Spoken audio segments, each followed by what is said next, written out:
Hello everyone and welcome back to a very, very special Backlog Banter video. Today I am joined by Botox Media. Usually I'm on his... Oh no, it's Botox Games now. I'm sorry. Yeah, get it right. I'm sorry. Yeesh. But today, even though I'm usually on his channel, he has joined me on mine to talk about a game that we like more than your average bear, I would say. And that game is, as you can tell from the title and the thumbnail, Exoprimal. Capcom's latest and greatest. Not doing too hot, though, right now. And we're going to talk about why maybe the game isn't being reviewed so well, but why we were both really addicted to this game for the last weekend. And we both finished the story and played 20 hours of this game in just a few days. And we really enjoy it. And we think there's some genuine quality that not enough people are giving credit. So we're here to be Exoprimal's frontline defenders. Are you ready, Bo?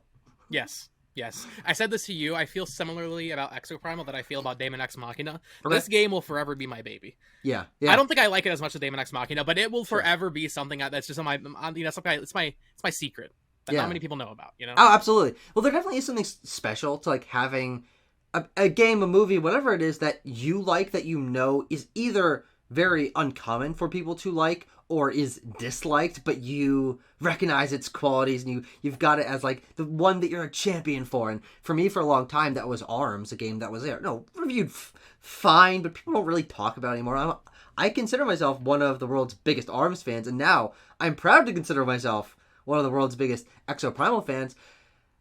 A game that I wasn't excited for, and when we started it up, I wasn't into. But then I kept going.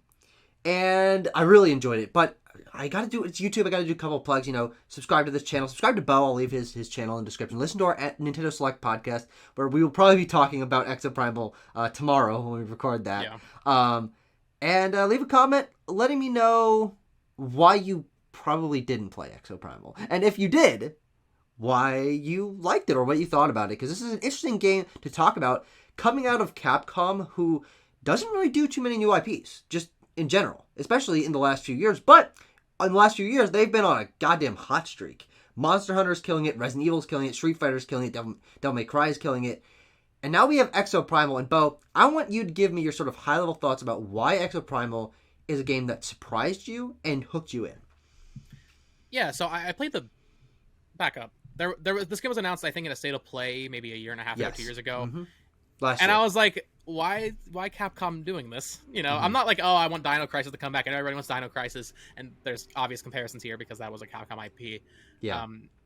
Capcom has not traditionally done very well with multiplayer games, though. They usually focus on Resident Evil co-op stuff, and that never works out. No. to their credit, Monster Hunter is good, and Street Fighter's good, but like these types of multiplayer games that you think of, like shooters. Live service stuff, they never do well with these kinds of games. Well, they even failed with Street Fighter V for the longest time. Yeah, they did. Marvel vs. Capcom Infinite. Yeah, so it's very hit or miss. Really, those Resident Evils, though, those are not good. No. the online Resident Evil games. But I was like, okay, this looks kind of goofy. This looks kind of fun. And then I played the beta for like, I don't know, maybe an hour when that happened a month or two ago. And I was like, okay, I kind of like this. I didn't know if I would have a group to play it with, but then it was announced it was coming to Game Pass. I had just gotten a Series X. I was like, okay, you know what? I probably honestly would have paid full price for it, but because it was on Game Pass, I was like, yeah, of course I'm going to play this. I think the reason I like this so much is because it hits both of my like desires from video games. I love online multiplayer. I play Call of Duty every year. I love like FPS. I love Overwatch back in the day. Like I love that kind of stuff. Tucker, you know me, that I also love beating games. Yes. So this is the best of both worlds, and I got that fun multiplayer experience. Yeah. And I got to beat a game, which there's something about that. Yeah. I know that might sound stupid. Just the fact that I can, especially with an online game, that's unique. You don't really finish online games normally. Yeah. And they're planning on supporting this for seasons to come. We'll see how that actually goes. I'm good, though. I don't really think I ever want to come back to this because I finished the story, I had my 20 hours with it, and I really enjoyed that 20 hours, which is just something you can't normally say about a multiplayer game. Yeah, I think that the draw to play a lot of it not only was because I was personally invested in the story, which you don't really care about, but we'll talk a little bit about in a bit. And I liked the gameplay, but because there was that carrot on the stick, that there was a definitive end, quote unquote, to the game. The story does finish. There is a climactic moment. There is a boss fight. Which awesome final boss. and we're going to get into the boss fights. But that carrot on the stick, and knowing that if I continued making progress and watched that board fill in and watch the percent tick up, that I would be able to see it through, drove me to play 22 hours within about 3 days, which is a lot of game. You and I played a lot of this game. Together, separately, I joined the Exoprimal Discord, and I played with some people online, and I don't do this for games. Not only do I not usually play that much of a game within that period of time, but also live service games, multiplayer games, shooter games. These don't traditionally appeal to me, the one exception being Overwatch, which is a game that I was addicted to for years when I was really into it back when it came out. And I'd say through like 2018, 2019, when I was playing constantly, and I haven't had that itch to get really into a multiplayer game since then. Like, frankly, like, I see them, they come and go, and I'm like, yeah, that's fine, no worries. But yeah, it being on Game Pass and me finding a couple different changes to this that I think make it super compelling allowed me to really, really be invested. And I think the change that this game has versus many of the other online games that I've played is that there is a big PvE element. Most of the online shooter games I've played, especially Overwatch, there's largely no not player controlled enemies unless you're doing like Junkenstein's Revenge or something like that. Counter-Strike, Team Fortress, there aren't other enemies. You're fighting against people, and adding the element of PvE and mixed with PvP made this game feel really fresh to me, and it kind of scratched that same itch that just last year, and you can attest a little bit more to this, for me, Fire Emblem Warriors 3 Hopes last year was my first Muso game, and the idea of fighting through clouds of enemies and having there be a lot of chaos but feeling in control of it, this game scratches the itch that Overwatch did, with a cast of fun characters and a variety of mission types and an addictive gameplay loop and some unlockables, and the just mental. Where are you going? I kicked my tripod. Okay. Oh God.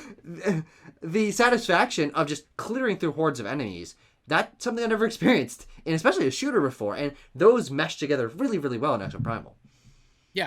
Yeah, it's interesting that you mentioned Warriors, because I didn't really thought about that, but it is kind of like Warriors in that, just seeing these tornadoes and vortexes of thousands of dinosaurs coming out and then killing them pretty easily, it has a very satisfying gameplay loop. But one thing that we weren't sure about when we first started, Tucker, is how you unlock new content in this game, which I think is very important to talk about, which I think is a big turnoff for a lot of people. It's both the biggest strength and the biggest weakness of this game. Yes, absolutely. So because you're going through a story, but you're just doing multiplayer matches. It's 5v5 versus also the dinosaurs. You just play matches, and the more you play, the more you progress the story, which then in turn unlocks new maps and modes. Yeah. It's not like Call of Duty or Battlefield where you can click on Team Deathmatch or Domination or anything. There will be times where you queue up and you are playing Domination, where you have 3 points on the map that you have to capture. Or it's Payload from Overwatch, where you have to transport a key. But it's all one mode. You never know what you're going to get, which I think for a lot of people would be a huge turnoff, which I think is also part of the reason this game is reviewing poorly. It has like a 62 on Metacritic.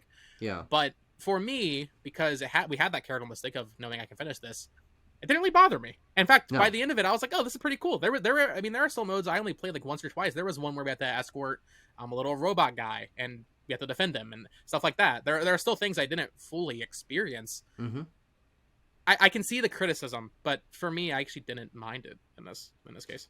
Yeah, I think the structure is, for me, the biggest strength of this game. The idea that the game teaches you its different sets of mechanics as you're playing through the story, and the story is what allows that progression to happen. And I think it's, for me, a really nice synergy of playing the first 5 to 10 matches. It's somewhere in there that you start to unlock more game modes past just escort the payload. But for those first 5 or 10 matches, I'm getting used to the characters, understanding what the flow of the game is, how the game paces you through these maps, and I think a pretty unique way of leading you to an area, defend this area, kill the whatever dinosaurs it assigns you to, then moving on to the next one, and then doing the challenge, and then fighting off against the enemies. It's a very uniquely structured game, match to match, in that way, and so it takes a little bit of getting used to from that regard. And so with it being consistent and always being escort the payload, I was like, okay, I'm getting into this flow. I'm learning that I like this character versus this character, and learning their names and how their abilities actually mostly don't synergize, but sometimes can, and what the Dominator does and when you're going to want to use that. That allowed me to understand the pace of the game and its basic sets of mechanics. And so then when they said, hey, now it's go collect 80 of the little keys. Now it's fight off against an even bigger horde. Now it's defend 3 maps, like King of the Hill, or the Hammer one. Then I had that baseline to work with, and it didn't feel as overwhelming to be thrown into a bunch of different things because I was already established in what this game was. And I think that paced out very well. And I didn't even really realize that it was only defend the payload for the first chunk of the game, because I was enjoying just getting into the flow of the game and learning its mechanics. But I think it also balances really well with the amount of different things that you are unlocking throughout the game. And some people criticize these kind of games for having those battle passes, having the carrot on the stick, be loot boxes or cosmetic things. But I think what Exoprimal does, and I think very smartly, is have that the rewards be, it could be anything match to match. You could be getting a cutscene. You could be getting a new type of match. You could be getting a new map. You could be unlocking a loot box. You could be getting a new skin. You could be getting lots of different things. And I think that variety, and not it always being, okay, I'm going to get a loot box every level, or I'm going to get a certain amount of coins every level, made it feel like I was always working towards something different, and there was never that stagnation that I think even some of my favorite games like Overwatch, the only thing to unlock is get a loot box to get some skins. If Overwatch also had occasional story cutscenes and occasional new maps to unlock and occasional new game modes to unlock, I think that would be phenomenal. I think Exoprimal introducing that to me was like, whoa, this is something really fresh for one of these round-based online multiplayer games. Yeah, that, dude, if Overwatch had matches and then you just unlock story bits as you go, that would have, oh my god, that would have been so good.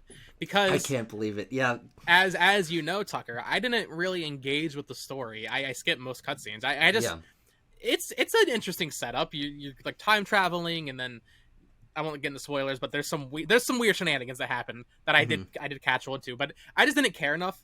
But I still appreciated that carrot on the stick of, oh, I finished this game. But you actually seem to enjoy the story and the main characters. So I'd love to hear more of your thoughts on that specifically. Bikatoa Island. Yes, the Bikatoa Island, the Hammerheads, our cast of characters: Lorenzo, Alders, Sandy, Majesty. They might be coming to Smash, actually. But the thing about the story in Exoprimal is that I didn't expect there to be a story, because that or cutscenes, because that doesn't usually happen in these kind of games. Of course, you've got things like Destiny that has an ongoing story, but having ostensibly a campaign being paced out through playing multiplayer matches, I'm the kind of person that if you give me an interesting world concept and a cast of characters to connect to, I will do whatever you fucking ask me to. If I care about a group of characters and think that their interactions are fun and funny, the gameplay can be anything. And that, in turn, invests me more in the characters, invests me more in the gameplay, and it's a self-perpetuating loop that really pumps up both aspects. And so, when I'm introduced to this group of characters, and Aldous has got his robotic arm, and Lorenzo's the big chief, and he's got these funny sayings, and Majesty's kind of gruff, and you want to learn more about her, and the dynamic of the Hammerheads I found to be very charming. The story and the plot is fucking stupid. It's ridiculous. It doesn't make any sense. It takes itself very seriously, which I think is part of its charm. But also, even as someone who paid attention to, I would say, 85% of each of the data chips and the audio logs and the cutscenes, I still was like, okay, so there's this villain, and then there's another villain, and then so they discover that the time travel and the sister and the elevator, and it's like, there's so much going on. Lorenzo's screwdriver. And there's the best screwdriver, which is actually, I like that. It's a great section of the story. But for me, it was mostly about that group of characters. And regardless of if the background stuff was sci-fi horseshit and a rogue AI is working alongside some bad guys in the past to summon portals of dinosaurs that make like basically fuel that are fueling this fucking elevator in space.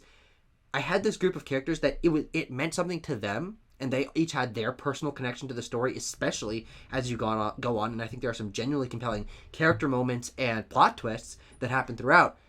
That I was like, I was just sold on it. And the idea of being invested in the characters and story of a multiplayer game, again, it was that feedback loop of I want to know more about the characters, so I want to play more of the game. And now that I care more about the characters, I care more about the gameplay. And it worked and worked and worked. And by the end, I was like, this is awesome. I care about these people. I know their backstories. I love this. Yeah, it's interesting for me because I didn't pay that much attention, but I still feel like I picked up on most of what was happening just from the unskippable cutscenes that happen. Sure. Every, I want to say maybe 5 matches. Mm-hmm. The coolest part of this game is when you have both your team and your enemy team teaming up. That is, dude, it is so cool when you have 10 people working together, and then you have those unskippable cutscenes. You see, what is his name, Durbin. You kind of pick up just from that, but that right there, I think, is definitely the highlight for this game for me. Is those missions where you're fighting the Neo T-Rex, or I won't say what the final boss is, but that was fucking just awesome. Like just across the board, we were like giddy, we were like squealing in our little Discord call while playing that. I haven't had that much fun with a co-op boss fight in a long time, if not ever. Honestly, I don't really play horde games like this. I played zombies, of course, but I don't really play PvE stuff. So for Exoprimal to come out as a new IP and give me a taste of PvE while giving me that traditional PvP Overwatch push, that's a lot for someone like me who plays a lot of multiplayer games. Yeah. So for this game that no one fucking expected anything from to come out and just impress me, I really can't believe it. And it makes me so sad that it is reviewing poorly, and that I go on Twitter and I see people just saying like, "Oh, Capcom finally had a miss." I don't think they've missed yet. I really truly don't. And we did some research on like the director and producer of this game. I don't have their names. I believe they worked on Monster Hunter, but they've never directed or produced a game before. So I hope what will likely be soft sales and what will likely and what you see are soft reviews don't discourage them, because while I don't think Exoprimal will become a long-running series, this is a fucking cool game, dude. Yeah, I think that is really not only that's I think that's the biggest strength of the game, is that it's just really cool. They came up with this incredibly unique idea, a hero shooter where you're fighting hordes of dinosaurs. That was what the original trailer was sold on, and even from that get-go, it's like, okay, this is cheesy, it's kind of dumb, but it's unique. You don't see this very often, and especially as we were saying at the beginning, Capcom just doesn't usually experiment like this, especially not in the modern era, and seeing them put a not full budget, but a sizable budget behind this game and get motion capture for these cutscenes and voice actors who are doing a really goddamn good job, and have an engine, the RE engine, push the RE engine to its limits, but not have it break. I mean, the RE engine has done some amazing things in the past, but this game is a technical feat, and this team deserves a lot of credit, which I don't think they're going to get, because a lot of people are going to see this game and think, okay, another one of billions of online multiplayer games that have a battle pass and you're unlocking loot boxes, and those are the bane of the industry. They're killing creativity.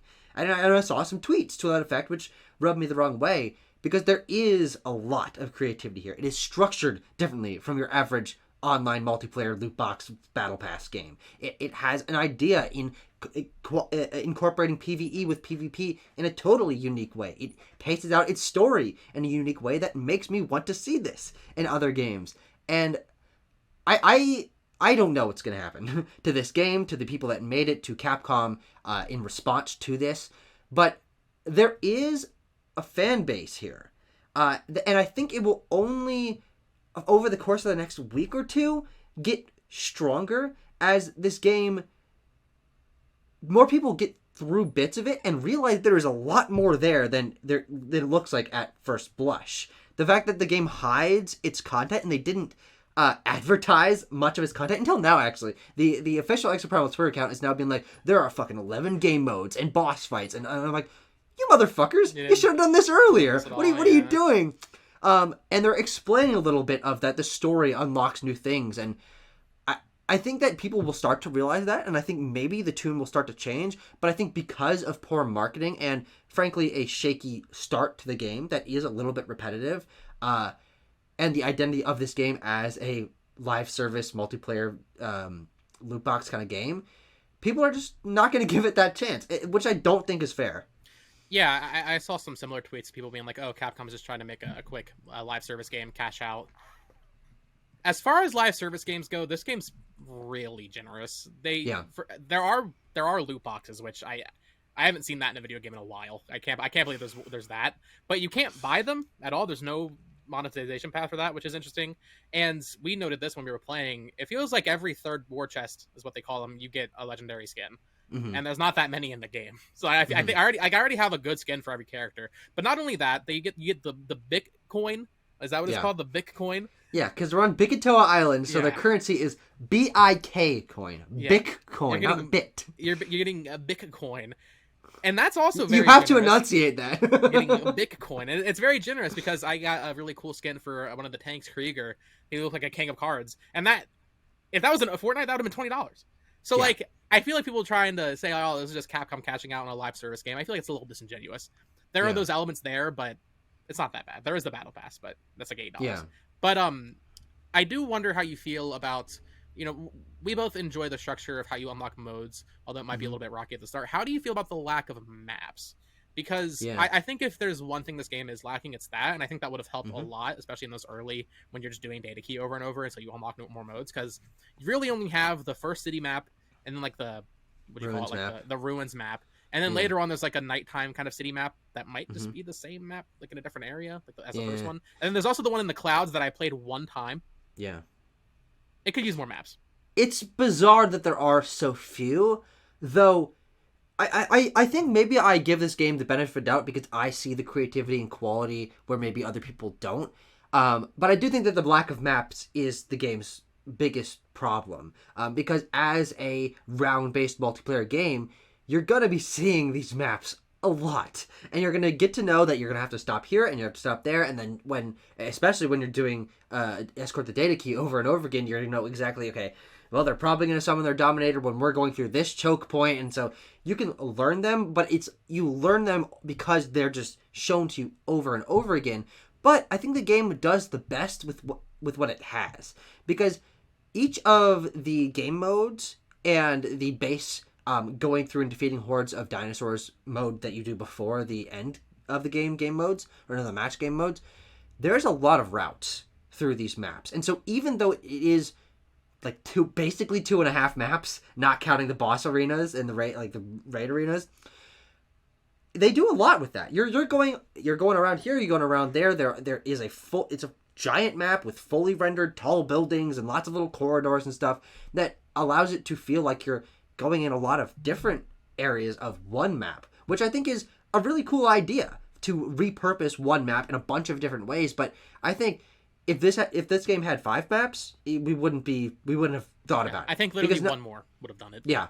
And they are adding one in season 2, which I don't know exactly when that is actually coming, but that I think it's good, but it's like it doesn't decrease the criticism of I've seen these fucking maps so many times. Well, I think that's something interesting with this game too, because we see people complaining like, oh, it's just Capcom doing a live service. I don't really know if this game needed to have seasons, I get that they want to keep player engagement, and if there aren't people playing for the new content, then if someone picks up the game in 6 months, they're not going to be able to even play the story because it'll just be dead. But this game works so uniquely in that that single player, but also multiplayer way that adding seasons to it, as someone who typically engages with like Call of Duty seasons or even Splatoon seasons, like I have no drive to go back to this. Yeah, because that's not a fault of the game. It's just this game is designed to be finished. Yeah. Yeah. I think that I would also have appreciated if this game launched with everything that they were asking, or that they're promising. They currently have 3 seasons in the works, crossovers with both Street Fighter, which they revealed at Summer Game Fest, and also Monster Hunter. Do we know if there's going to be story content added? Like a little post-story? Because, I have no idea. No spoilers, but the story ended. Like, there's no cliffhanger, really. Yeah. You escape Bikitoa Island. Yeah. And you fly off into the sunset. I don't know if they're going to do anything story-wise. The game does unlock a new mode that is, as of right now, I believe not out We yet. beat it too fast. Yeah, we did. We did kind of know life this game. Yeah. But I would have preferred, because I don't engage in DLC and I don't engage in season pass style content. Again, not because of the game's fault, because I'm not that kind of player. But if it had launched with everything and that was just, this is Exoprimal, and that was it, I would have appreciated the game a lot more on sort of like a macro level. But as it stands, and I think this is kind of our biggest point about this game, we might not be playing this game again, but we got a lot of fun out of this. We got a surprising amount of content out of this, and we just had our fill. Spending 20 hours with a game is more than I give to most games, and especially more than I personally give to most multiplayer games. So the fact that they were able to rope me in for a couple days, get me really excited, keep me invested, having me learning these characters' names and learning the move sets of the different characters. I actually kind of want to talk about the exosuits and stuff in a little bit, but is a feat in and of itself, because I haven't gotten this into a multiplayer game. So people might say, oh, you're not the target audience for this kind of game. That's probably true. But that doesn't mean that I didn't enjoy the heck out of it and didn't think like, wow, they did something special here. That spoke to me as someone that wants to finish games, that wants to have that condensed experience. They made a multiplayer focused game that you and I were able to have a ton of fun with in a weekend, feel very like satiated with. It didn't overstay its welcome. We felt like we saw a lot, and then we can just like say like, yeah, remember when we played Exoprimal? That was really cool. Yeah. It's nice for me because I'm always looking for more multiplayer stuff, and I feel like that space has been especially dry in like the past 3 years. I think the last new multiplayer game that I really got into was Splitgate, and that was in 2021. Have you heard of that? I have. I haven't heard anyone play it. It was a very, very, very good Halo clone with portals. And that was like the most fresh FPS I've played in years. It died pretty quickly, and that's fine. Not every game has to last forever, but the past 3 years, it's been like nothing. There has been nothing that has really captivated me. I tried playing X Defiant. I mean, that hasn't fully launched yet, but I tried playing the beta for that. Wasn't super loving it. As you hear me complain about Call of Duty every week on the podcast, you know how that goes. Exoprimal will not be something I play continuously, but it finally scratched that multiplayer itch of something I've been looking for, giving me something fresh. Scratching that Overwatch itch as well, because I haven't played that in years, and I love Overwatch, but I don't like what Blizzard's done with the game. Yeah. But you mentioned the exosuits, so I guess we should talk about that. You have your 3 standard classes, right? You have attack, defense, and healer. I like playing healer in Overwatch. I never really felt compelled to play healer in this game. I think the difference is because half the adrenaline rush in this game is killing dinosaurs. Yeah. So when you're not killing dinosaurs, it's a little lame. Being healer towards the end, when you finally go up against the other enemy team, that's one thing. But when you're pushing the payload and there's dinosaurs coming, that wasn't super compelling to me. But the attack and defense classes, I thought pretty much every character, with the exception of Vigilant, who's like just Anna or like a sniper class, whatever. I thought pretty much every character was fun. Yeah, I enjoyed the vast majority of them as well. I am the kind of person that steers a lot towards being support, especially in Overwatch. I mean, Lucio, Brigitte, and Mercy were my mains in those games, in that game.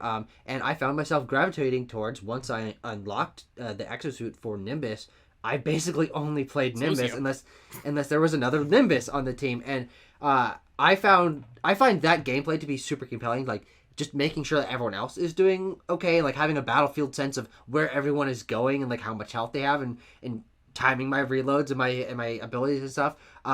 But even as someone who mostly plays healers, and I didn't really get into Witch Doctor or Skywave, which is fine because I had Nimbus, I thought that all the defense and attack classes were a lot of fun. Mursame has this really interesting attack and tank sort of role that also kind of Krieger does. So the only true like tank is Roadblock. I like the least of the 3. Yeah, I would agree with that. And then the variety, especially between the assault classes, is very stark. I mean, none of them attack in even close to the same way. And I found myself gravitating towards the very simple character Deadeye, which is just a nice, tight third-person shooter. You've got an AR, you've got a grenade, and I found that to be really compelling, because I think the game is just well designed. The gunplay is very satisfying. The feedback in the controller and the speed at which you kill the enemies, everything just feels like it flows really well. And especially once you have a team that is balanced and you've got a healer that's keeping you alive and a tank that's like drawing the aggro, and you've got some people shooting from far away and some people going up and close. There's a lot of variety between these characters that reminds me a lot of Overwatch. And there's no chance in shit they did not take inspiration from Overwatch characters. Because a lot of the easiest way to describe these characters is if you're familiar with Overwatch, being like, this is Mercy, this is Junkrat, this is Soldier, this is Reinhardt, this is Lucio. But I don't mind that, because they are different enough to where they're not like the complete rip-offs, like fucking like Paladins. That was like rip-off characters. But I think they did a good job balancing inspiration from what we come to expect from Overwatch and TF2 and those kind of roles, but giving their own flavor to them. Yeah, that was going to be my next question, if you think that's an issue, because I think it's a little bit more egregious than you're letting on. At least, okay, sure. And like, that's not an issue for me. I'm fine with it. It's a similar game to Overwatch. You're going to compare. I mean, Barrage is literally Junkrat. Yeah, there is no room for, like, he doesn't have a claw trap, I guess, but he has a little grenade and he can launch himself up, and he just has like a explosive thing that just goes in an arc, and it's literally Junkrat, who is also my favorite character to play, because it's fantastic for killing actual enemy players. But yeah, I think there's enough variety here that it's not an issue. It is funny though, like Skywave, we kept getting the name mixed up. We kept calling it Lifeweave, or what's the? Because Lifeweaver is a new Overwatch character. Yes, this character's name is Skywave, but it plays like a Mercy, but also has like some sound barrier Lucio thing going on. Each character is like an amalgamation of just other Overwatch characters, which I can't imagine as a designer for a multiplayer game like this is very easy to do at this point, because Overwatch has pretty much every base covered. That's true. So I don't really fault them for it, but also it's a little much at times. Yeah, it's something that was kind of funny, but I think that it ultimately did help me get into this game, because Sure. I don't understand, like, base level monkey brain do not understand the roles of characters that I can't draw Overwatch analogs to. And so the fact that I can pick up the game and be like, there's a Reinhardt, and there's a Mercy, and there's Junkrat, my mind was like, okay, look, I understand what I'm doing now. And so it was never a problem to me that they were ripoffs. It was just kind of like something that we commented on, like, oh, yep, this is funny that they're like taking a lot of inspiration there. But also, Overwatch characters flow together really well, and they're also very diverse, and that's the same thing here. And as I was saying, especially once you've got that balanced team, or even when you're in those large scale battles, I want to talk a little bit about, maybe in a spoiler section, about the raid battles and boss battles. Even having 10 people on one side works really well, because all of the characters just feel very diverse. Yeah, I think there's not much synergy, I want to say. I mean, there's enough, but there were like with Overwatch, I'm always aware of what everybody on my team is doing. Yeah. In this game, at least when I'm playing DPS, it doesn't really matter what the other enemy, like what my team's doing. I'm just kind of killing dinosaurs. Yeah. But because it is single player, I think that's fine. You know, I don't think well, you know what I mean? Because you're focused on the story, because you're kind of just playing it solo. I think it worked fine in that regard. Yeah. And yeah, I guess we can talk about those raids in more depth if you want to. I already mentioned them a little bit, but those are probably the best part of the game. Yeah, I think that was what the game needed to really bump itself up to something very special for me. Is because, as far as I know, they weren't showed off before the game launched. Who knows? And the fact that I was dropped into a match at the end of doing a normal match that was all 10 of us on one side, which cool completely changes the dynamics. You're in a not a great location. I think that's my biggest criticism of all these boss fights. Just like a data field zone. Until the final boss, you're just in the fucking void blue crystal nonsense.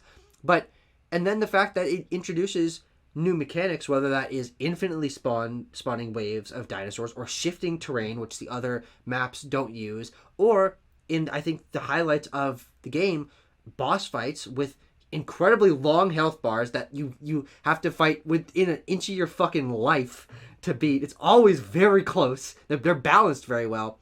That constantly are throwing new mechanics at you, and they have these big telegraphed boss fight attacks, and you're hiding behind terrain, and you're working. Everyone, get in the bubble, get behind the shield. Like, it works so well because it's very different from what what the rest of the game is, but they happen frequently enough to where you're always like, oh, I can't wait for the next one. But they're also spread out apart enough to where you get into the flow, and then it feels like, boom, okay, now it's something completely different. And I really love the balance and the pacing at which they threw these at you, and the fact that there's like 5 or 6 of them. Like there's different layouts. There's I think 3 like actual bosses in the game, and all of them are very, very, very good.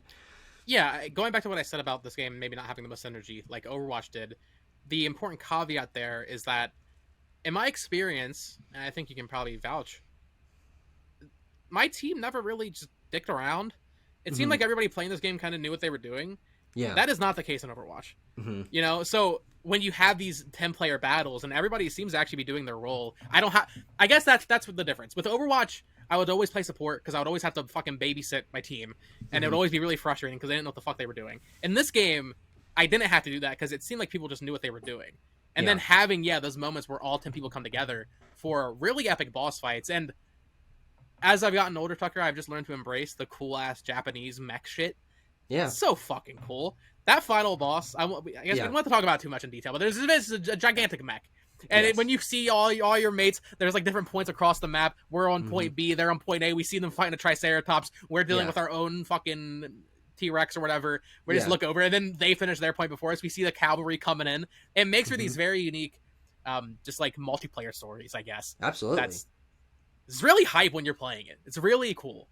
Yeah. Yeah, and I think that variety in design is what really sold me on these bosses, especially the Neo T-Rex, which is the first like big boss that you fight, which I didn't think was gonna happen at all, because I've never fought a boss in a multiplayer game like this before. And the fact that we were all teaming up against this, and it's got its glowing weak spots, and it's doing these different moves that are sending out shockwaves, and people are running over to revive each other and putting bubbles over each other, and the healers are working their fucking best to keep everyone alive. There is a synergy there that maybe the majority of the game in those PvE dinosaur missions don't really require. I mean, you're not going to do that well if you don't have especially if you don't have a healer. Your team is fucked. But you know, you don't have to balance your team or team comp like that hard.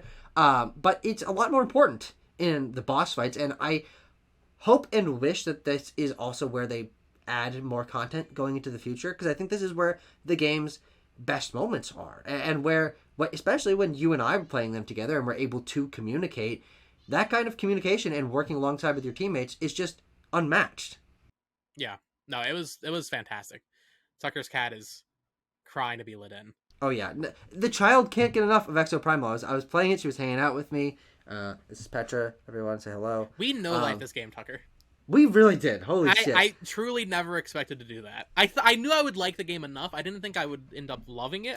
I think you what score did you say you would give it? I think that in reality, it's a 7 or an 8 out of 10. It's a good game to a great game, and I think that some of its elements are better than people give it credit for. But on a very subjective level, and for that kind of concept that we were talking about at the beginning of like, we're Exoprimal's #1 fans. And my friends know that I like Exoprimal, and I got super excited for these story moments. For that, I give the game a 9 out of 10, because regardless of its like actual quality on a subjective level and like what the game means to me level, and feeling distinct because I'm able to rally behind this game that I think has qualities that other people aren't giving it, it boosts the game in my mind. Like, I'm more passionate about this game because other people don't like it, and because I feel like it's a game worth rooting for, because there is a lot of quality and creativity here. And I think a point that I was trying to get at earlier was that this game is really technically sound. I mean, there's a lot going on here, and so even if you're like, fuck loot boxes and battle this is a polished game. It is just a well-made game. The environments are complex. The waves of dinosaurs are technically impressive. The water looks great. No, the water looks like ass. God, the water looks terrible. But the game doesn't slow down. There's not like frame chugs when you get a wave of fucking raptors coming at you. Yeah. And that's really, really impressive, and it shows that this team like actually really cared to make it work well. Yeah. Yeah, I think for me, you said you'd give it a 9 on a personal level. I'd probably give it like an 8.5, just because you had that more connection to the characters that I didn't have. Mm-hmm. But this year especially, I've learned that people are just way too hard, I feel like sometimes. Maybe I just am easier to please in general. But another game that came out this year that just got shit on beyond belief was Forspoken. Yeah. And I don't think Forspoken deserves any game awards, but Mm-hmm. I enjoyed Forspoken.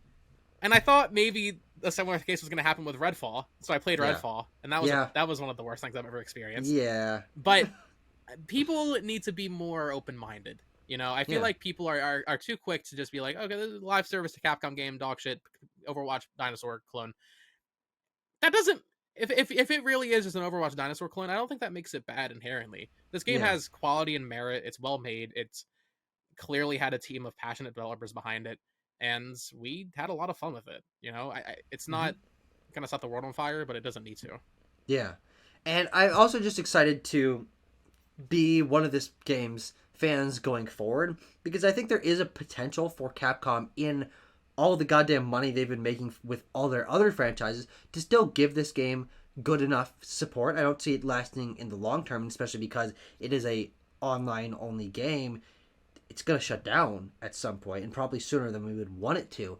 But the idea of us watching a state of play or a Capcom presentation and then revealing the next crossover or a new character or a new map or a new story cutscene or a new boss, we're going to be like, oh my god, We're gonna be the two people interested.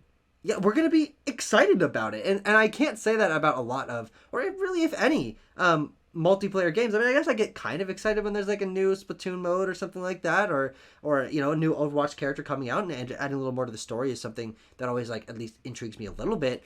But Exoprimal is now that for Capcom. And I think to sort of close this out, I want to say that I think because we are able to appreciate this, and we're the people saying Capcom still hasn't missed, I am very excited for the other two new IP they have in the works. Pragmata's #1 fan. Well, I'm Pragmata's #1 fan. Yes, I am very excited for that game. But also, Kunitsugami Path of the Goddess announced at the game at Summer Game forgot Fest. about that. Yeah. Yeah, Capcom is entering an experimental era, and I don't think that Exoprimal is going to be a good sign for them, but I have hope that they know that this is a quality game, even if people aren't giving it the flowers that it deserves. And maybe they try another new multiplayer something game, new concept for them, because they don't usually do stuff like this. And especially again with Kunitsugami and Pragmata, I'm really excited for this new wave of Capcom IP, something they just haven't done in a long time. Yeah, it's felt pretty stagnant recently. I mean, stagnant in a good way. Resident Evil has been absolutely killing it. Monster Hunter has been better than it's ever been by far. It's their biggest franchise now, which is crazy considering where it was not even 6 years ago. Street Fighter is killing it.